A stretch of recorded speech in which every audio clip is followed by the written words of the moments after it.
ಮುರುಡೇಶ್ವರದ ಸುಂದರ ಕಡಲ ತೀರ ಮತ್ತು ಎತ್ತರದ ಶಿವನ ಪ್ರತಿಮೆಯ ದೃಶ್ಯದೊಂದಿಗೆ ಶುರುವಾಗುತ್ತದೆ. ನೇತ್ರಾಣಿ ದ್ವೀಪವು ಮುರುಡೇಶ್ವರದಿಂದ ಸುಮಾರು 20 ಕಿಲೋಮೀಟರ್ ದೂರದಲ್ಲಿದೆ. ಆಕಾಶದಿಂದ ನೋಡಿದರೆ ಈ ದ್ವೀಪವು ಹೃದಯದ ಆಕಾರದಲ್ಲಿ ಕಾಣುವುದು ಇದರ ವಿಶೇಷತೆ.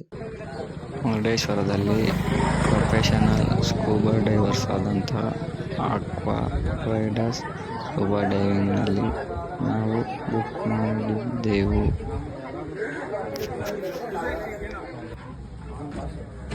ಮೊದಲ ಬಾರಿಗೆ ಚಡ್ಡಿಯಲ್ಲಿರುವ ಗಿರೀಶು, ಕಿಶೋರ್ ಕುಮಾರ್, ಅನಂತ್ ಕುಮಾರ್ದು ಚಡ್ಡಿ ಇಷ್ಟುದ್ದ ಇದೆ. ಇವರೊಬ್ರು ಭಯಭೀತರಾಗಿ ಬರ್ದಲ್ಲೇ ವಾಪಸ್ ರೂಮಲ್ಲಿ ಮಲ್ಕೊಂತ ಇರೋ ಮಗು. ಈ ಜಾಡಕ್ಕೂ ಬರ್ದೇ ಇರೋ ಬರ್ತೀನಿ ಅಂತ ಧೈರ್ಯ ಮಾಡಿರೋ ದೀಪಕ್ ಕುಮಾರ್.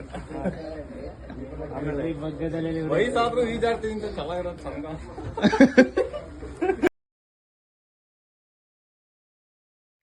ಬೋಟ್ನಲ್ಲಿ ದ್ವೀಪದತ್ತ ಪ್ರಯಾಣಿಸುವಾಗ ಸಮುದ್ರದ ಅಲೆಗಳ ನಡುವೆ ಸಾಗುವುದು ರೋಮಾಂಚನಕಾರಿಯಾಗಿದೆ.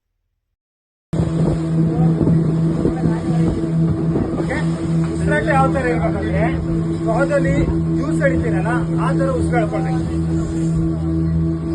ನೀವೇ ಅದ್ರಲ್ಲೇ ಹಿಡಿದು ಅದ್ರಲ್ಲೇ ಬಿಡ್ಬೇಕು. ಓಕೆ,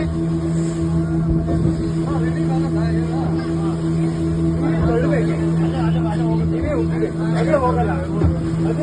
ನೀವೇ ತಳ್ಳಬೇಕು, ನೀವೇ ತಗೋಬೇಕು, ನೀವೇ ತಳ್ಳಬೇಕು.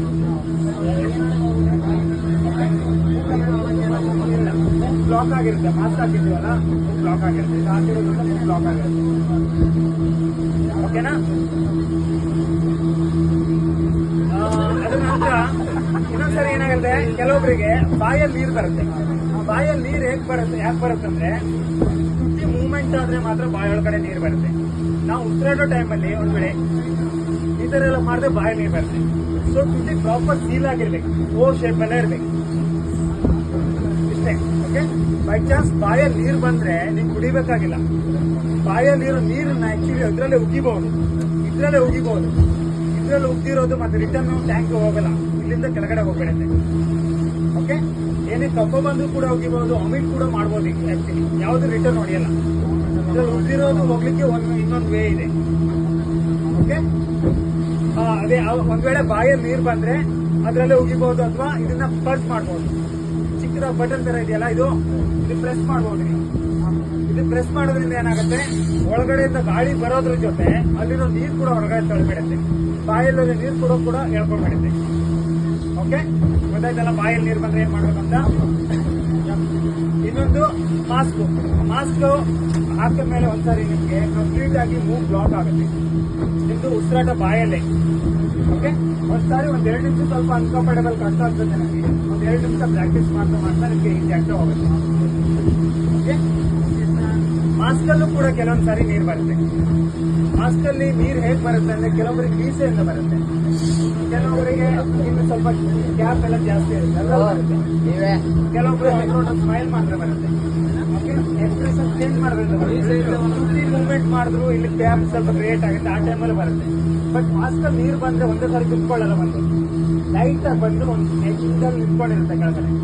ಕೆಲವೊಬ್ಬರಿಗೆ ಮಾಸ್ಕ್ ಅಲ್ಲಿ ನೀರು ಇಲ್ಲಿ ಉತ್ತರ ತುಂಬಿಕೊಂಡ್ರು ಏನು ಡಿಫ್ರೆನ್ಸ್ ಆಗ್ತಲ್ಲ, ಯಾಕಂದ್ರೆ ಅವ್ರು ಬಾಯಲ್ಲೇ ಉಸಿರಾಡ್ಕೊಂತ ಇರ್ತಾರೆ, ಅವ್ರಿಗೇನು ಡಿಫ್ರೆನ್ಸ್ ಆಗ್ತದೆ. ಕೆಲವೊಬ್ರಿಗೆ ಸ್ವಲ್ಪ ನೀರಿದ್ರು ಇರಿಟೇಟ್ ಆಗ್ತದೆ, ಯಾಕಂದ್ರೆ ಕೆಲವೊಬ್ರು ಮೂಗಲ್ ಸ್ವಲ್ಪ ಇಲ್ಲೇ ಟ್ರೈ ಮಾಡ್ತಾ ಇರ್ತಾರಲ್ಲ, ಅವ್ರಿಗೆ ಇರಿಟೇಟ್ ಆಗ್ತದೆ. ಸೊ ಮಾಸ್ಕ್ ಅಲ್ಲಿ ನೀರಿದೆ, ಸ್ವಲ್ಪ ಇರಿಟೇಟ್ ಅನ್ಸಿದ್ರು ಕೂಡ ನೀವು ಮಾಸ್ಕ್ ಅಲ್ಲಿ ನೀರು ಹೊರಗಡೆ ಇದ್ದಾವಾಗಲೇ ಕ್ಲಿಯರ್ ಮಾಡ್ಕೋಬಹುದು. ಓಕೆ, ಅದು ಯಾವ ತರ ಹೇಳ್ತೀನಿ ನೋಡಿ.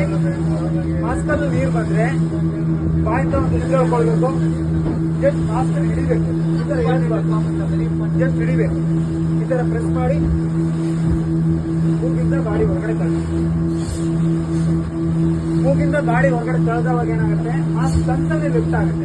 ನೀವು ಇಳಿಸ್ಬೇಕಾಗಿಲ್ಲ, ತಂತಾನೆ ಎದ್ದು ಅಲ್ಲಿರೋ ನೀರು ಗಾಳಿ ಜೊತೆ ಹೊರಗಡೆ ಹೋಗ್ಬಿಡುತ್ತೆ.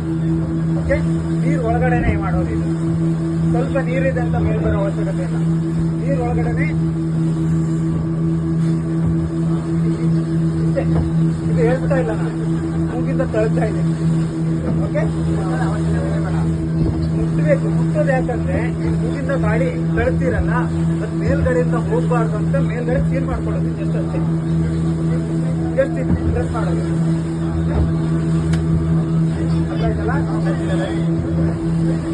ಮೂರನೇದು ಈಕ್ವಲೈಸ್ ತುಂಬಾ ಇಂಪಾರ್ಟೆಂಟ್. ಡೀಪ್ ಹೋಗ್ಬೇಕು ಅಂದ್ರೆ ನೀವು ಕೆಳಗಡೆ ಹೋಗ್ಬೇಕಂದ್ರೆ ಈಕ್ವಲೈಸ್ ಮಾಡಲೇಬೇಕು.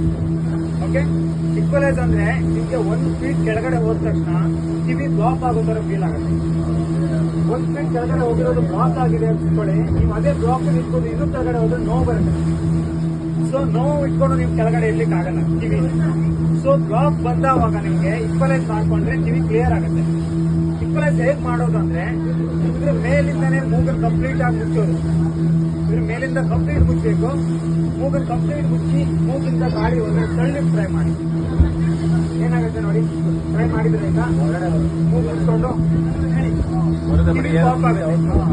ಕಿವಿ ಓಪನ್ ಆಗುತ್ತೆ. ಕಿವಿ ಓಪನ್ ಆಗಲ್ಲ, ಗಾಳಿ ಏನು ಹೊರಗಡೆ ಬರಲ್ಲ, ಕಿವಿ ಪಾಪ್ ಆಗುತ್ತೆ. ಅದಾಗೋದ್ರಿಂದ ಏನಾಗುತ್ತೆ, ನಮ್ಗೆ ಕಿವಿ ರಿಲೀಫ್ ಆಗುತ್ತೆ. ಬ್ಲಾಕ್ ಆಗಿದ್ದು ರಿಲೀಫ್ ಆಗುತ್ತೆ. ಸೊ ಇನ್ನು ಕೆಳಗಡೆ ಹೋದ ತಕ್ಷಣ ಮತ್ತೆ ಬ್ಲಾಕ್ ಆಗುತ್ತೆ, ಮತ್ತೆ ಆತರ ಮಾಡ್ಕೊಂತ ಇರ್ಬೇಕು. ಆತರ ಮಾಡ್ಕೊಂಡಿಲ್ಲ ಅಂದ್ರೆ ನೋವು ಬರುತ್ತೆ, ತುಂಬಾ ನೋವು ಬರುತ್ತೆ. ನೋವು ಎಂಟರ್ ವಾಟರ್ ಹೋಗ್ಬೇಕು, ನೋವು ಫೀಲೇ ಆಗಬಾರ್ದು ಅಂದ್ರೆ ಟೈಮ್ ಟು ಟೈಮ್ ಈಕ್ವಲೈಸ್ ಮಾಡ್ಕೊಂತ ಇರ್ಬೇಕು. ಅಂದ್ರೆ ಬ್ಲಾಕ್ ಆದಾಗ ಈಕ್ವಲೈಸ್ ಮಾಡ್ಕೊಂತ ಇರ್ಬೇಕು. ಓಕೆ, ಅಲ್ಲ ಡೈರೆಕ್ಟ್ ಆಗಿ ಬಿಟ್ಟ ತಕ್ಷಣ ಯಾರು ಕೆಳಗಡೆ ಹೋಗಲ್ಲ. ಸ್ವಲ್ಪ ಉಸಿರಾಟ ಪ್ರಾಕ್ಟೀಸ್ ಮಾಡ್ತಾರೆ, ಇನ್ನೊಂದ್ಸರಿ ರಿಮೈಂಡ್ ಮಾಡ್ತಾರೆ ಏನೇನಿದೆ ಅಂತ ಕೇಳ್ಕೊಂಡು ಕಂಫರ್ಟಬಲ್ ಆದ್ಮೇಲೆ ಕೆಳಗಡೆ ಹೋಗ್ತಾರೆ. ಓಕೆ, ಇದು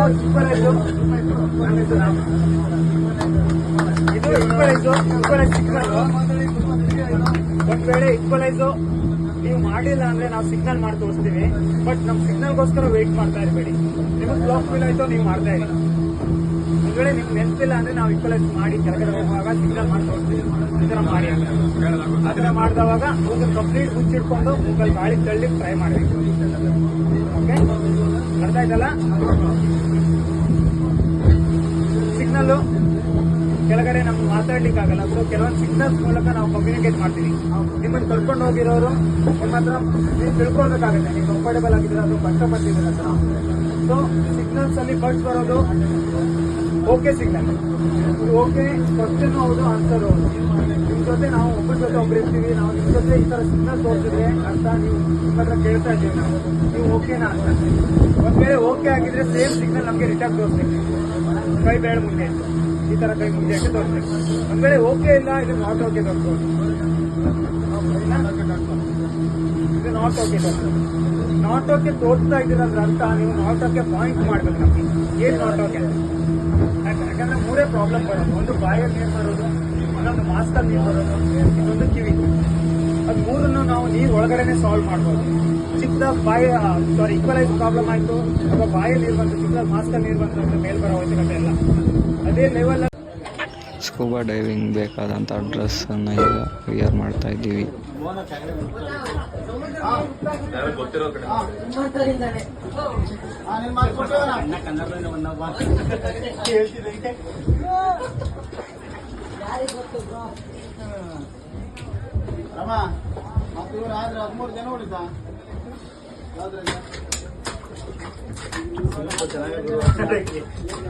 ಆದ್ರೆ ನೀನ್ ಸೈಜ್ ಬಿಡ್ತಾರಲ್ಲ ಹೇಳು.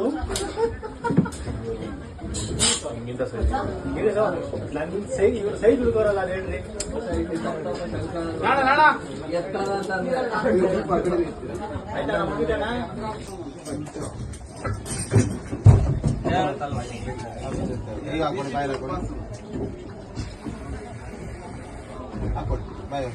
ಆಳಿದ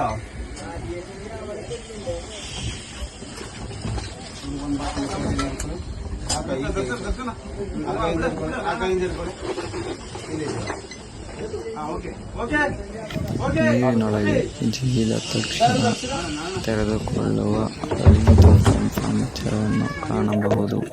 ನೇತ್ರಾಣಿಯನ್ನು ಅರಬ್ಬಿ ಸಮುದ್ರದ ಪಾರಿವಾಳ ದ್ವೀಪ ಎಂದು ಕರೆಯುತ್ತಾರೆ. ಇಲ್ಲಿನ ನೀರು ಅತ್ಯಂತ ಸ್ವಚ್ಛವಾಗಿದ್ದು ಸುಮಾರು 15-20 ಅಡಿ ಆಳದವರೆಗೆ ಸ್ಪಷ್ಟವಾಗಿ ಕಾಣುತ್ತದೆ.